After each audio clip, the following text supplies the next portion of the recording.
In the primary lessons, students substitute a syllable or sound and make a new word. You will see a skill focus that can be shared with students. We can substitute or change a syllable to make a new word. The hand motion for this uses two fists, with each fist representing the beginning or end of the word. The teacher shows both fists together to represent the whole word. The teacher's right fist is the first syllable or sound. The teacher's left fist is the second syllable or the rhyme, the vowel in all of the letters after. We can use this hand motion to visually show students where we are substituting a syllable or sound. It looks like this. The teacher would say center, and the students would say center. Change sen to win, and the word is winter. The teacher's right fist represents the first syllable of the word. Beginning in week 3, students will substitute the initial sound to make a new word.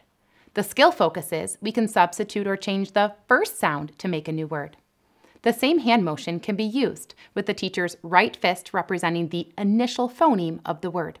It looks like this. Say date. Change d to g, and the word is gate.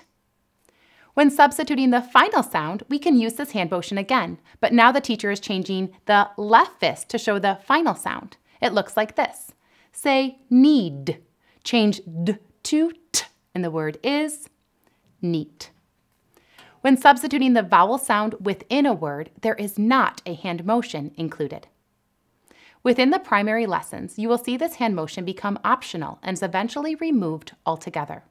The goal is that students will be able to substitute a phoneme without any visual support, like this hand motion.